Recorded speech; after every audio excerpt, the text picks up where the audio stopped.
Broadcasting from the city of brotherly love, Philadelphia, to around the globe. You're listening to Shark Bite Biz, your exclusive place for business strategy, sales, marketing, and tech in the roaring 20s. And now, here's your host, David Strausser.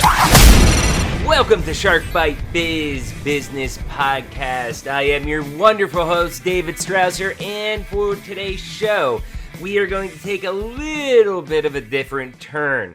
We're taking a turn because most businesses and people have had to take a turn. You're probably having Zoom fatigue by now.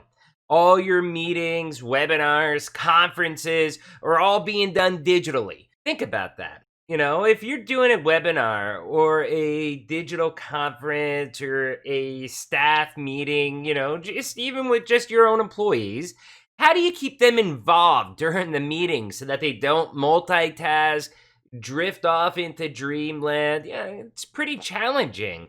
So today's guest, Heather Willems, is extremely talented in helping businesses not only digitally transform, but to keep their digital events and internal meetings engaging through visual storytelling. Being able to visually convey your message clearly over a digital team meeting these days is a pretty critical ingredient for success. Heather Willems founded TwoLine Studios to help organizations unleash their creative group genius to solve some of their toughest problems. When teams untangle complex challenges together, the experience fosters collective engagement and connection, building stronger bonds among each other. For over a decade, she has been collaborating with executive leaders and Fortune 100 brands to find clarity through creativity, both online and offline, through designing and facilitating workshops, visual note-taking, masterclasses, and one-on-one coaching. Brands that Heather has helped uncover core challenges, facilitated breakthroughs, and defined actionable strategies, including Disney, FedEx, Google, Lego, SAP, Johnson & Johnson, Aetna, and NASA. This also includes TEDx, The Today Show, MSNBC, Forbes, Mashable, and the Wall Street Journal. They have all featured Heather's work and understand the value of finding clarity through creativity. So without further ado, let's bring Heather on in here. Business strategy. Hi, Heather. Welcome to Shark Bite Biz. We are so very happy to have you on here with us. Thanks, David. I'm happy to be here. Oh, I could tell by that smile.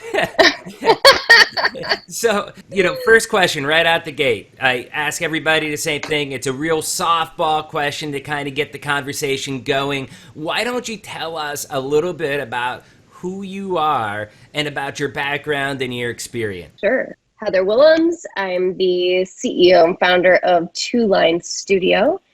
I have a background as an artist and an educator and an entrepreneur. So for the past 15 years, I've been running my own business, founded a graphic recording agency, sold that 2 years ago, then started TwoLine Studio. And so now I am leading Clarity Through Creativity sessions. And what that means is that we help visionary leaders and teams connect to reflect on core issues and to collaborate and bring in creativity while solving really big problems. Okay, yeah, that sounds really, really fun. And it brings us up to a topic we were just kind of chatting about, which is the digital transformation, and how has that really impacted you with what we do? I mean, we're in the middle of a global pandemic. You can't do things face to face. It's hard to get that connection like you could before.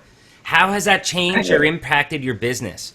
Well, March happened, and then all of my business was just like, and after the initial panic set in, right, I remembered I have a background as an artist, as an entrepreneur. A lot of the people in my community also have an entrepreneurial background. I was like, we are made for this. We're made for this. We're made to pivot. We're made to shift the way that we're thinking, shift the way that we're working.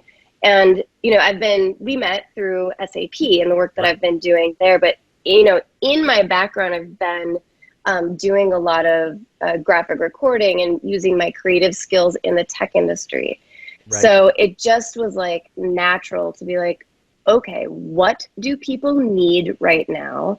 They need to engage, they need to connect, they need to, fight this screen fatigue. Right. And so I, called upon the skills that I've developed over the course of the past 15 years and shifted immediately into doing virtual visual notes. Right. How hard has that been? I mean, even with like SAP, in the notes I've seen about you, you even helped them switch the Sapphire Now to virtual.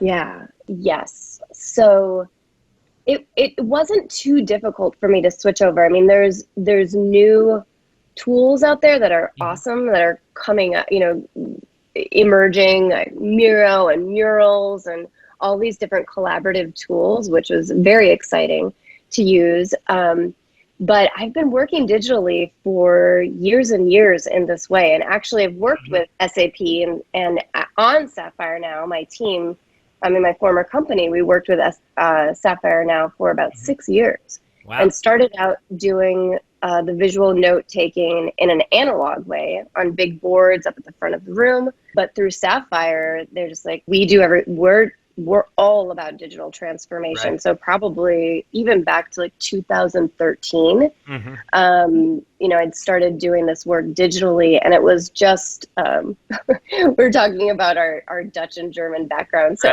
right. it was just a hop, skip, and a jump over to, working virtually, right. From home. So, just a little bit of learning. And I think I was up and running in about 2 weeks.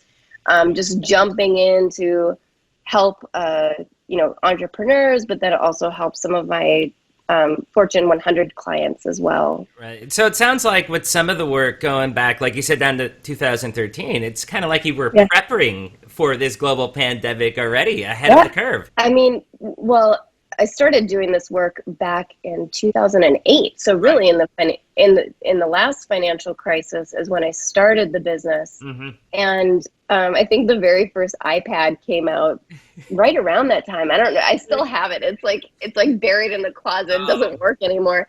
But I was just like, oh man, this is great. Yeah. We can draw digitally, and we were just kind of waiting for that technology to catch up. And then once it did, probably about 5 or 6 years ago, right, we were just kind of off to the races. And that was a way that we engaged, that I engaged with clients in a creative way, working, doing prep work or like preparing for these collaborative meetings that I now run. We would do that virtually. And so we really had the technology and the know-how to do it. It was just a matter of making sure, really just catching up with bandwidth and not convincing, but just like helping companies to understand that this was possible, that it's possible to draw out conversations as they're happening as a way to keep people engaged, and then also use it as a tool to re-engage. Right. Now that we're all used to, watching videos. Right. And like the whole new thing that's happening is that we're having this whole life integration. I'm concerned like my daughter is gonna pop through the door any minute, and if she does, she's really cute. Too. Same thing. Yeah. But that's why we've got the videos are all recorded. So using the visual notes is a way for people to very quickly understand the content that's going to be in the video. They're already making a small investment, right, by looking at the visual, reading the visual that takes maybe 35, 45 seconds. And then since they've got that small commitment. So it's also a great way the visuals are a great way to reconnect with the audience. Right. As by looking at the visual and, taking those 35, 45 seconds to read the visual summary, they're already invested in a small but powerful way that's going to get them to commit to watching the video, which is what the clients really want to happen. And that's really an interesting concept as I hear about this, because I think from the entrepreneur, whether it's a manager, director, executive, business owner, I think they may be a little bit overwhelmed because everybody's going digital. Now they had to compress that time frame essentially just to exist. And I think how you're talking about drawing it out and still doing all of that digitally kind of really helps get those messages through so that you're not missing a step in that collaboration. Is that right? Am I thinking about it the right way? I think so. I mean, those are some of the conversations that I'm having with my clients right now, is that everybody's competing for time. Right. At the beginning of the pandemic, everyone's like, we have so much time. It's like, obviously those are people who didn't have children at home. But, right. Now it's like everybody, with the digital transformation, everybody's moving over to Zoom. And, more and more people are just saying, like, my entire day is filled with Zoom calls. So I think that, like, having something that's a visual that kind of gives you all of the information that you need in a snapshot, right, is a very powerful way to gather information, because it can happen quickly, and then the viewer can decide how much time they need to invest or where they need to invest. Especially like with the Sapphire conference, right, there was so much information. I couldn't believe they compressed 5 weeks. 5 weeks? No. 5 days of content, like full days of content. Into the virtual sessions that they ended up doing. It's like incredible. With those virtual sessions that they end up doing and how that's compressed, give us an example of walkthrough of what people can, kind of expect with that. Can you give us some details? I mean, you don't have to use the Sapphire now. I mean, you can use another example. Like, try to give us a visual idea of what we're talking about. Of the process that I used? Right. The process that you used to, like, how this really helps you, seeing that, visualize, having that compressed like that so that you can make those decisions. Sure. Many of the clients that I've been working with who have massive conferences, whether it is, one of my favorite clients is Constellation Enterprise, another, group that I work with, South by Southwest. So they have these conferences that are just jam-packed from morning until night, day after day after day. Right. And it's impossible for people working from home, right, check out and, be present for all of those hours. Plus, right, it's exhausting. Mm-hmm. So, what I've seen clients doing is, in the conference setting, is saying, okay, we're going to either compress the time and make the segments more like newsreels. Okay. So the videos are very edited down. It's almost like, watching a news report, where you're getting those like key tidbit in a really energetic and compressed way. Kind of like an episode of Shark Bite Biz. Exactly. So that's a way. Or they're just, right, taking the creme de la creme and having like 1 or 2 hours per day, and then stretching those conference times over several weeks. Okay. So speaking on that topic then, I believe you're actually doing like clarity through creativity workshops that are kind of on that same premise, right? Yes. Yes. So how's that working? Yeah, go ahead. Yeah. Give us the details. How do you take a full day retreat, or it's sometimes a 3-day business retreat, and compress it into a couple hours? Right. So, what ends up happening is that there's a lot more preparation time, both on, when I'm designing the session and leading the session. There's certainly a lot of preparation, but also it gives the opportunity to give kind of like homework in advance.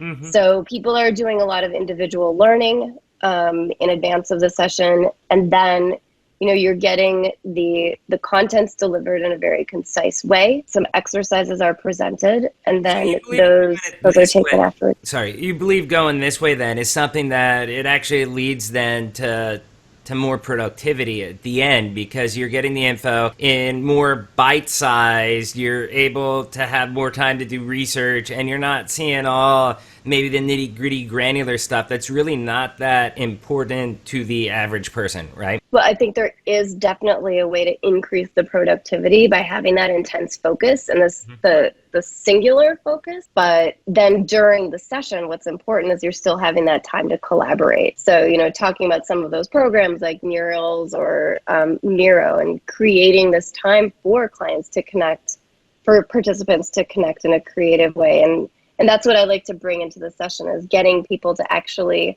draw, to meet in small groups and tell stories, to take the research that they've done in advance of the session and then share what they learned in those bite-sized bits, versus doing the work together. Right.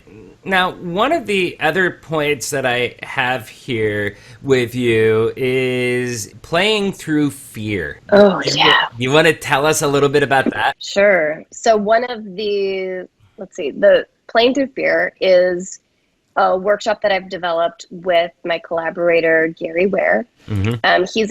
We came together and we actually met through the pandemic. We were both creative people working in the corporate space and helping corporations and large companies to solve really big problems using creativity as a tool.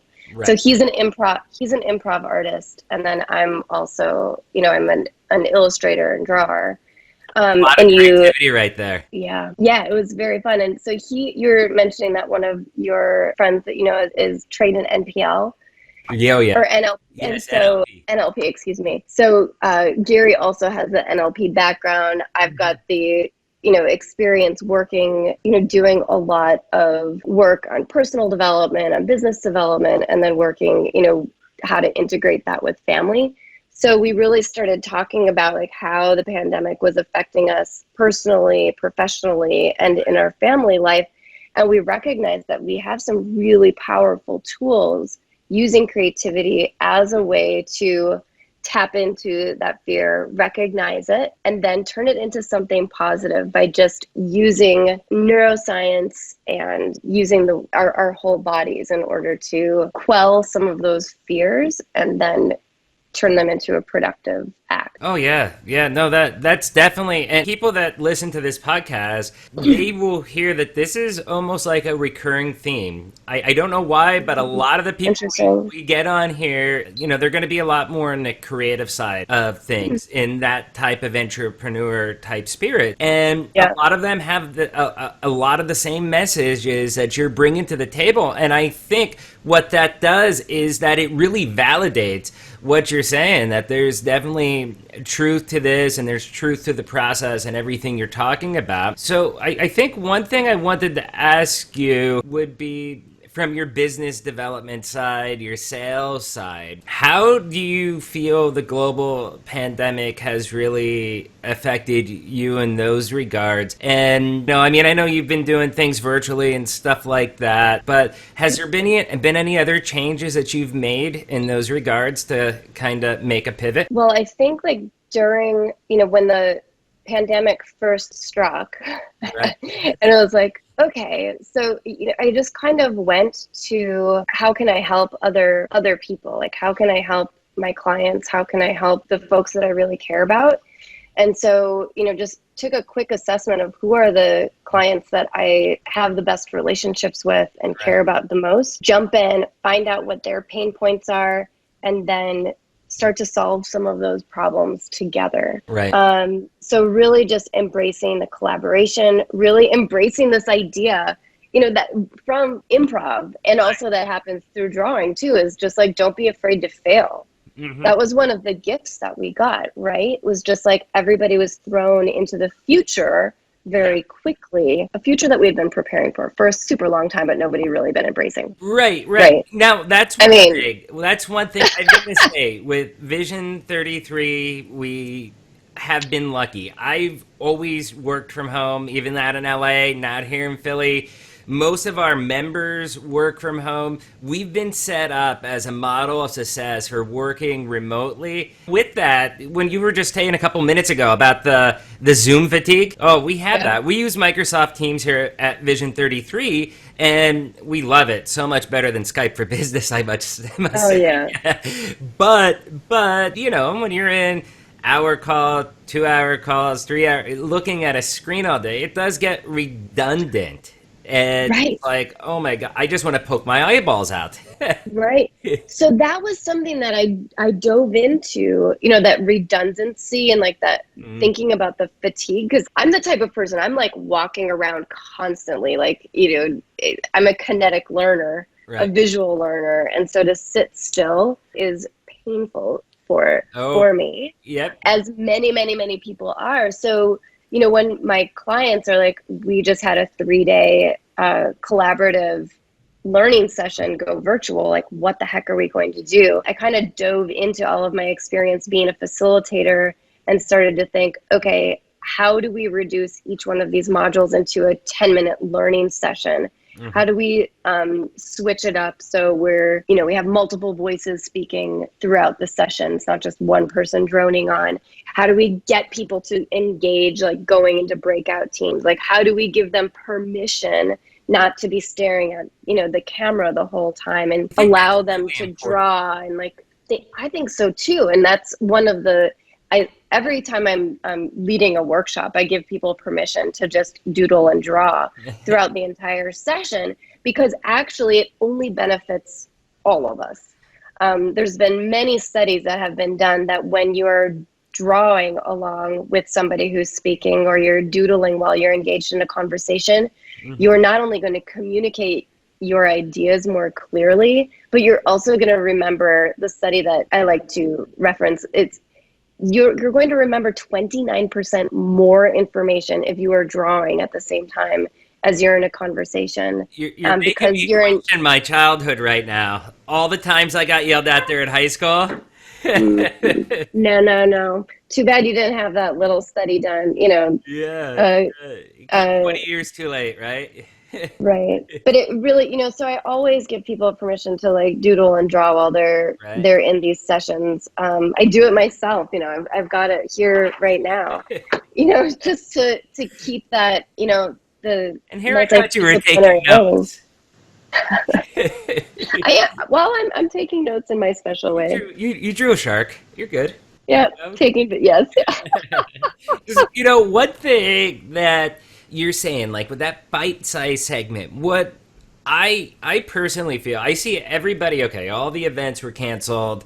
Like the one big SAP event that I go to annually with Vision 33 is the SMB Innovation Summit, I believe it's called. And it was supposed to be Cancun this year, and it got canceled like a week and a half before. I was so bummed. But they ended up, I think, rescheduling it to another month or two away, and it's going to be fully digital. And it's like, how many people actually listen to those whole seminars or webinars? And I think some companies are afraid to kind of make that jump, because they're like, okay, maybe we get 50 people attend, but how many people are actually going to be listening compared to just, doing their own thing, taking phone calls? You don't know. And I think what you're saying is the solution to that, because if you go down to 10, 15, 20-minute, more bite-sized segments, you get a lot more. That's part of the reason why we tried to make the podcast episodes under 40 minutes for Shark Bite Biz, because people in our level, they have short attention spans. They're very busy people. They get sidetracked. So I think there's a lot of validity to everything that you're speaking about. Yeah, definitely. What in the research that I've done, it's about 10, maybe 15 minutes, and then people are switching gears. So that's one of the reasons why I promote doodling and drawing, or even like standing or exercising, like while you're on one of these calls, so you can keep your mind engaged. But then, like, I think that's a great case for the visual notes as well, because it allows people, they're going to be checking out anyway, right? Like, even when we're in a conference hall, we've got our phones buzzing and bopping in our pockets. Can you just explain real quick right there, because we've heard visual notes a couple times. For some people, that might be a totally brand new terminology. Can you explain that? Sure. Visual note taking is when I'm doing taking visual notes, or my team is taking visual notes, we're doing three things. We're listening intensely to the conversation. We're organizing all of the big key ideas, and then we're synthesizing it into words and pictures into a single visual summary. Okay. So, I can send you a couple that you can post. And Oh, yeah. Yeah, I can definitely post them out. we can edit them in or something like that. But so those are usually created live, and they can be actually shown while people are speaking. So, for instance, right now we've got one of us is in the full frame and the other is a smaller.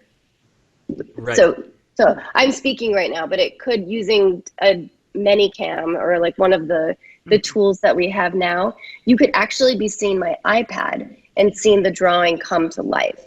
Okay. So it's another way to keep people engaged, so they're not just looking at a talking head, but they're actually seeing these visuals come to life, which is also reinforcing the ideas and the content.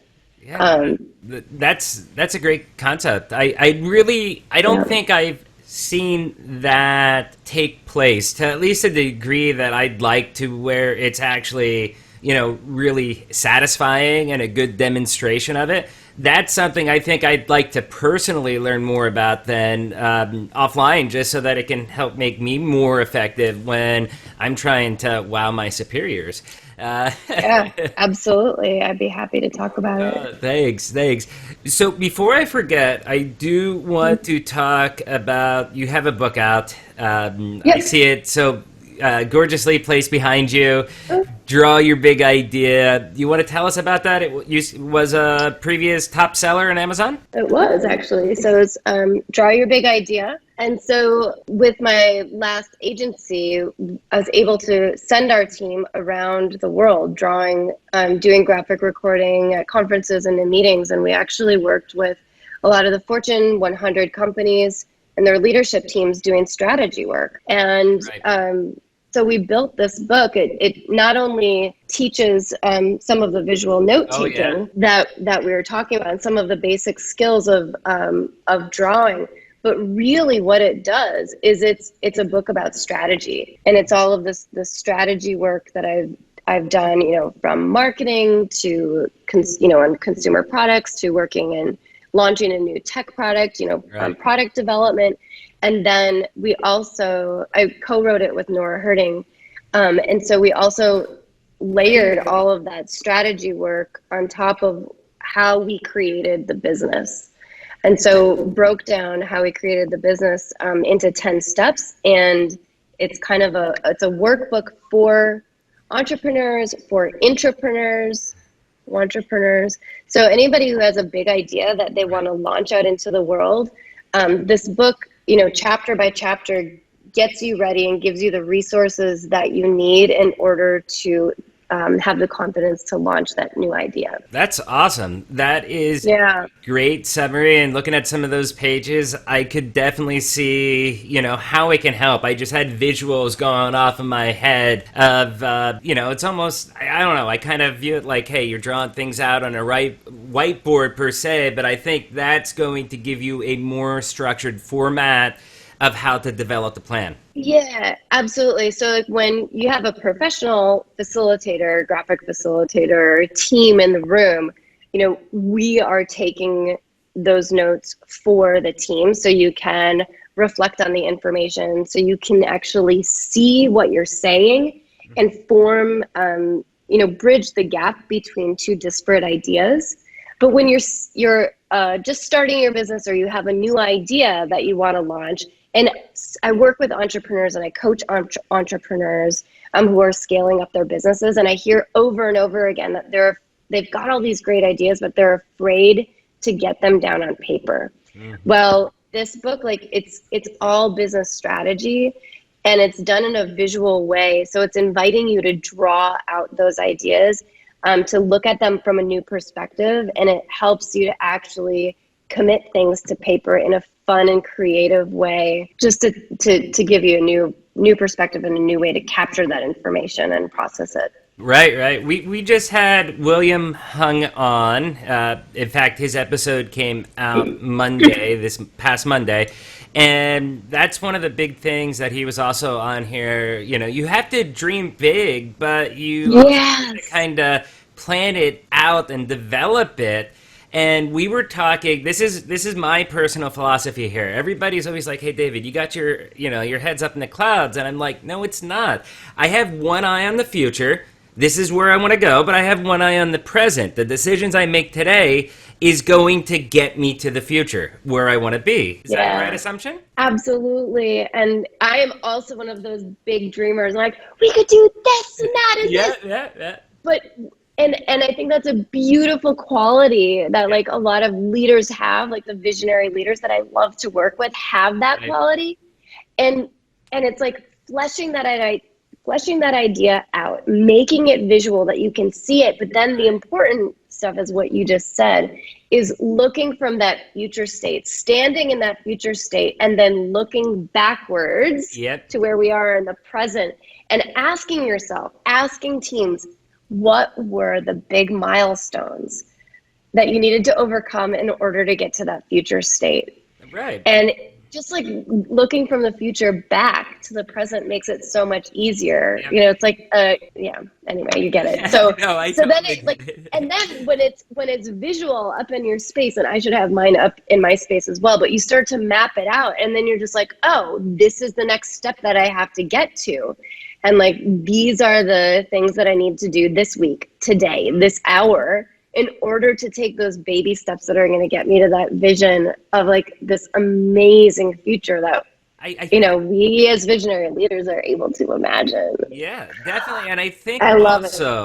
also too, when you're in the process of doing your plan to reaching that dream goal, when you have a challenge that's hard to overcome and you may have 16 different choices you can go, it's going to guide you which ones, going to hurt me the least now. Because you do have to worry about now a little bit too. You got to pay the bills. Right. But you also need to make sure that you don't take a path that won't lead you towards what that dream is. So I think that book is a very powerful tool to help those dreamers, those visionaries out there to scope out their plans from the dream down to present day and really build a road plan on how to move their dream forward. Absolutely. Yeah, virtual high five. There you go. Yeah. So I have two final questions for you. First one, okay, is do you have any final words of advice to entrepreneurs, visionaries, small business owners that may be struggling out there with the global pandemic? Anything out there? Well, the thing that comes to mind, we were talking about playing with fear. Yeah. And I thought, like, we talked about, visualizing your big idea, like keeping your vision visual so you always have an eye on where you're going. Yep.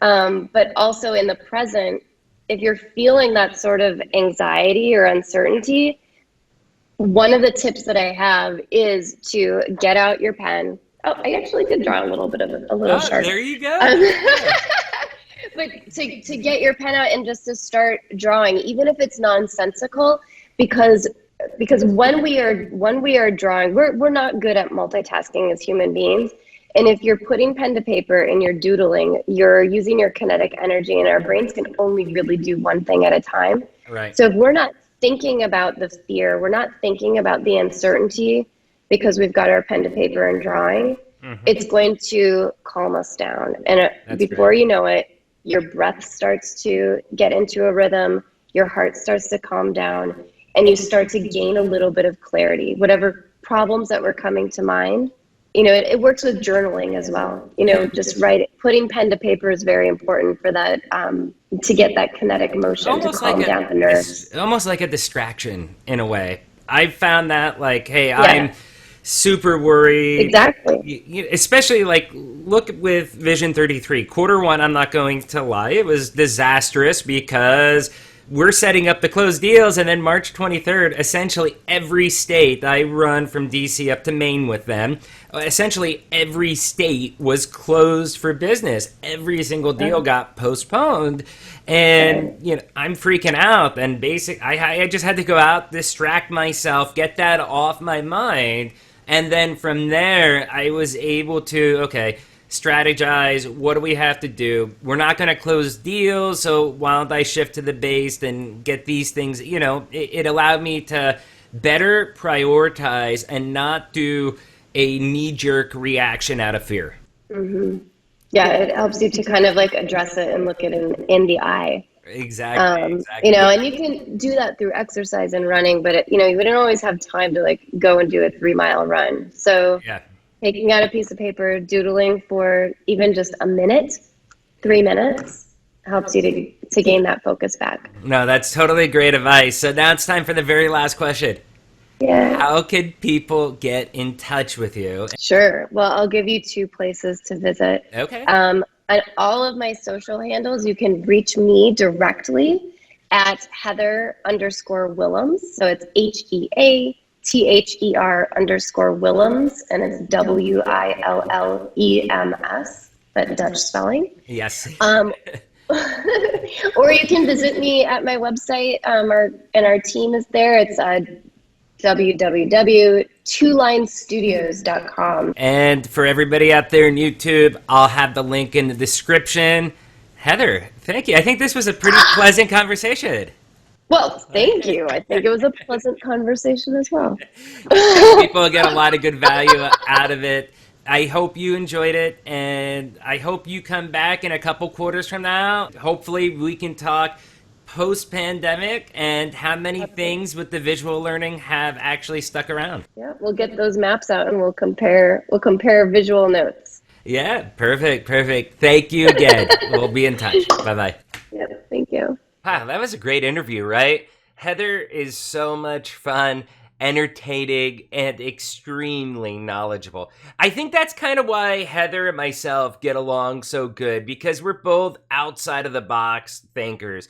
Although, I have to give it to her, she is way more creative than me. But through this podcast and this journey that I'm on, I'm hoping, striving, I'll get up to her level shortly. To me, the heart of this conversation is how to be much more productive digitally. How to open your thought flow process to take in more info, as well as how to display your ideas in a more comprehensive, visually engaging way so that your audience, again, whether it's your staff or your prospects, can better follow you while you're doing all of these remote get-togethers. So what do you think?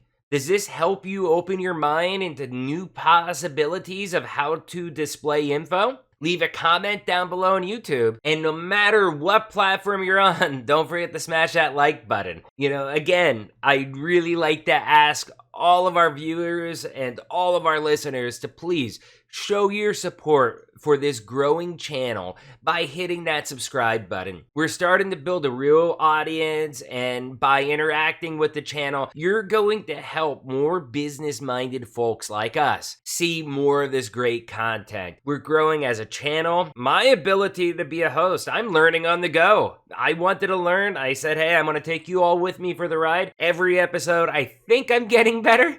You guys be the judge of that, but our ability to produce shows, getting much better with each episode that we do, and even our guest. Every time we bring a guest on here, we keep getting more and more better guests, and not necessarily that the guests are better. What's happening is because I'm growing as an individual, I'm growing more professionally, so I'm starting to ask better questions, and I'm starting to get more of the details that you all find valuable. But like I've said, we have a lot of good stuff planned. So please subscribe and help us get the word out. So I guess we'll see you all Monday for the next episode. Again, my name's David Strausser, the host of Shark Bite Biz, and we'll see you again next week. Take care.